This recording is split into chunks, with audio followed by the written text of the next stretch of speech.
In the United States, well-known activist and ally of American President Donald Trump, Charlie Kirk, was killed. On September 10th, he was shot during a speech at Utah Valley University. Judging by footage from the scene, the shooter hit him in the neck. Initially, Kirk was hospitalized in critical condition, but they were unable to save him. American leader Donald Trump announced the activist's death on his social network. The great, even legendary Charlie Kirk has died. No one in the United States of America understood and felt the hearts of young people better than Charlie. He was loved and respected by everyone, especially by me. And now he is no longer with us. It is known that the shooter fired from a distance of more than 180 meters. A few hours after the shooting, the director of the Federal Bureau of Investigation, Kash Patel, announced the arrest of a suspect in the murder of Charlie Kirk. However, he soon noted that the detainee was released after being questioned by law enforcement. Patel added that the investigation into the murder is ongoing. According to him, the police only have footage from surveillance cameras. We have this footage, and we are analyzing it. But these are surveillance camera recordings, so you can imagine what the quality is like. Charlie Kirk was a well-known podcast host in the US, a conservative activist, and a supporter of Donald Trump. Kirk's speeches sparked protests and petitions from student groups criticizing his views. Kirk also spread pro-Russian narratives regarding Russia's war against Ukraine. In particular, he was opposed to providing military aid to Kyiv. In addition, as CNN reports, on September 10th there was a shooting at a school in the state of Colorado. 3 people are in critical condition. In Poland, 16 drones have already been discovered after Russian drones violated the country's airspace on the night of September 10th. According to RMF24, one of them crashed into a Polish military base near Warsaw. The drone was found at a facility belonging to the Territorial Defense Forces in the town of Nowe Miasto nad Piliką in the Masovian voivodeship. The publication Bild wrote that during the attack, NATO spent at least €1,200,000 to shoot down cheap UAVs. The article notes that F-35 fighter jets and AIM-9 missiles, each costing about €400,000, were used to shoot down the drones, and 3 such missiles were used. At the same time, the cost of a single Russian drone is just a few €1,000s. The publication notes that NATO could learn from Ukraine, which shoots down drones with mobile fire teams and has special equipment for detecting them. Against the backdrop of the Russian attack, Sweden urgently sent additional aircraft and air defense systems to Poland. This was reported by Poland's Minister of National Defense, Władysław Kosiniak-Kamysz. He added that the Netherlands is supplying Poland with Patriot and NASAMS multi-layered defense systems. Meanwhile, Poland has imposed flight restrictions along the border with Ukraine and Belarus until December 9th. In this zone, a complete flight ban is in effect except for military aircraft. Following Poland, Latvia is closing its airspace on the border with Russia and Belarus at least until September 18th. As the country's defense minister Andris Sprod stated at a press conference, the reason for this is Russian drones in NATO airspace. He noted that this is an alarming signal and that it is now important to do everything possible to prevent an escalation of drone attacks. The U.S. President's special representative for Ukraine, Kellogg, arrived in Kyiv on September 11th. It is not yet known how many days he will stay in Ukraine. Kellogg's visit comes amid intensified Russian strikes on Ukrainian regions, particularly the capital. The day before, the media reported that the fall of Russian drones on Polish territory caught Kellogg while he was en route.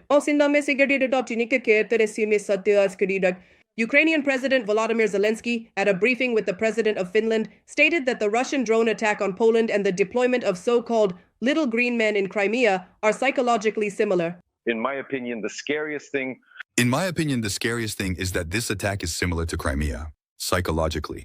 How is it different? It's just that now it's a technological war. Now you don't just need people in green uniforms, the little green men as they were called, who simply entered your territory. Today it's a different kind of war. And today, that same role on Polish territory was carried out by Russian-made drones. Volodymyr Zelensky expressed the opinion that with the attack on Poland, Russia wanted to see how the world would react. To me, this is very similar to Crimea. To me, this is very much like Crimea. And I think it's like a kind of rehearsal. And that's why I'm sharing what I think. Because Putin's messages are out there in the media, they're open, they've always been about certain parts of Poland that the Soviet Union once gave to Poland. In other words, the rhetoric is the same. The president also noted that Russia could have struck Poland to prevent partners from providing Ukraine with their air defense systems ahead of the coming winter. In my opinion, In my view, they could also have done this so that partners wouldn't transfer air defense systems to Ukraine before winter. Because by demonstrating, we can attack you, you also need them. That sounds just like Putin. The president of Finland stated that in 1,000 days, the Russians have advanced in Ukraine by less than 1%, paying an unimaginable price for it. In his opinion, the Russian Federation wants to escalate the war, not reach a peaceful settlement. And his recent actions toward Ukraine speak to this. Meanwhile, it has become known that Sweden will provide Ukraine with its 20th aid package, amounting to $836 million. Special forces from the main intelligence directorate struck a Russian Black Sea Fleet ship near Novorossiysk with a drone. On September 10th in the Black Sea, special forces tracked and successfully attacked a high-value military target. The ship in question was commissioned by the Russians in 2015. Its cost is about $60 million.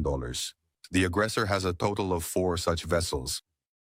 At the time of the attack, the ship was conducting electronic reconnaissance and patrolling the approaches to the port of Novorossiysk, where part of the Russian Federation's Black Sea Fleet is currently stationed, including carriers of caliber sea-launched cruise missiles. As noted by the main intelligence directorate, repairing the Russian Federation's ship will be extremely expensive. Defense Express reports the widely circulated footage shows that its electronic equipment was hit. Despite its official designation as a multi-purpose rescue vessel, the occupiers used it as a reconnaissance ship. In Russia, such vessels have been additionally equipped and disguised with the word rescue painted on them. Such disguising of a military vessel as a rescue ship is a violation of the rules and customs of war. That is, of course, if such things still matter or require explanation against the backdrop of the Russians' systematic daily targeted killing of civilians. Colonel, retired, of the Ukrainian Armed Forces and instructor pilot Roman Svitan stated on NV Radio, this special forces strike by the main intelligence directorate marks a new stage in carrying out combat missions in the Black Sea. Svitan added that the unmanned boat was at such a distance from the target that neither the Coast Guard nor Russian ships could see it. The FPV could cover a distance of 7 to 8 kilometers to complete its combat mission. For the first time since February 2025, the ruble to euro exchange rate set a new record, reaching 100 rubles. Back on September 10th, the Central Bank of Russia set the euro exchange rate at 99 rubles and 82 kopecks. Subsequently, the European currency rose in price by almost 2 rubles at once. It is known that the Russian currency began to weaken back at the end of August. It was at that time that the dollar's value on the exchange was within 80 rubles. The head of Sberbank, Herman Gref, predicted a significant weakening of the ruble by the end of this year. Analysts believe that the Russian currency will continue to fall due to a number of factors.